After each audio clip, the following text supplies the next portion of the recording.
Hi, I'm Elizabeth, one of the pastors here on staff at CCOF, and I just want to say welcome back to the Deep Dive in 5 and our 40 days of powerful worship.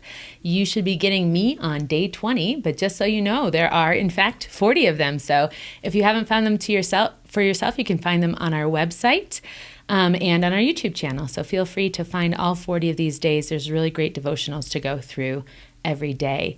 Today we're going to talk about the verse 1 Peter 3:15, and it says this is, if you have been a Christian for a little while, this will not be unfamiliar to you, but here it is. But in your hearts, revere Christ as Lord. Always be prepared to give an answer to everyone who asks you to give the reason for the hope that you have, but do this with gentleness and respect. And I think that always hits me when Paul says, it's Peter. When Peter says, always be prepared to give an answer to everyone who asks you to give the reason for the hope that you have. And that really hits me often because I don't know about you, but in my life, when people are like, oh, why do you feel such peace? Or why can you handle this so well? I'm always like, ooh. And it's hard actually to think of a reason for the hope that we have in the moment when somebody's in front of us. And so I have two strategies that I like to use to just put those things at the top of my mind so I can actually do this thing that Peter tells us to do, which is to be ready to give an answer. And one of the things that I like to do is when I'm reading the Bible, especially the Gospels, Matthew, Mark, Luke, and John, I like to read them through the eyes of this question: what intrigues me about you? So I'll read a story of Jesus in one of the Gospels, and I'll ask myself a question as I'm reading the story: what intrigues me about Jesus in this passage? And it could be something that he does, or something that he says, or the way that he interacts with somebody, or something that he doesn't say. Like when he's on the boat and they wake him up from the storm and he's like annoyed because he's sleepy, but he still calms the storm. Like, I love that. That's such an intriguing response to me. And so after I find this thing that makes me just be intrigued about who Jesus is, I turn it into a prayer. Jesus, thanks for the fact that even though you were annoyed because you were sleepy and they woke you up, you still made it a peaceful place for people.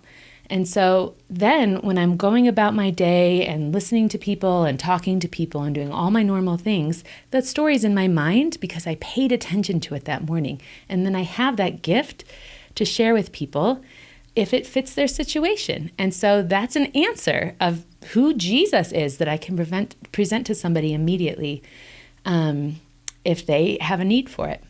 My other strategy 2, is this idea of salty statements. You know, a couple of weeks ago, I think last week, in fact, we talked about how we are the salt of the earth.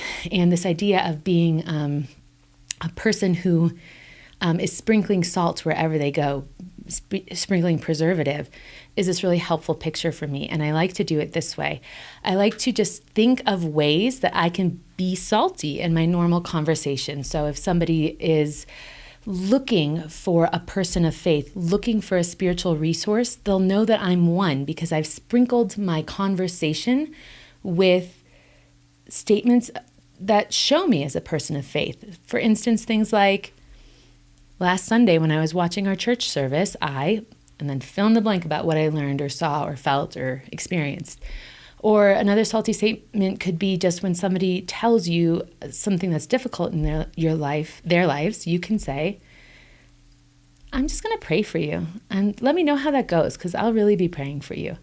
And you don't have to pray for them right there. You don't have to do anything that seems hard or challenging, but by telling them that you'll pray for them, you establish yourself as a person of faith, which means that when the Holy Spirit is stirring things up in them, or when they're going through a hard time, or when they don't know what to do, they'll think, you know what, Elizabeth said she would pray for me. I wonder if she has other answers that I could be looking for.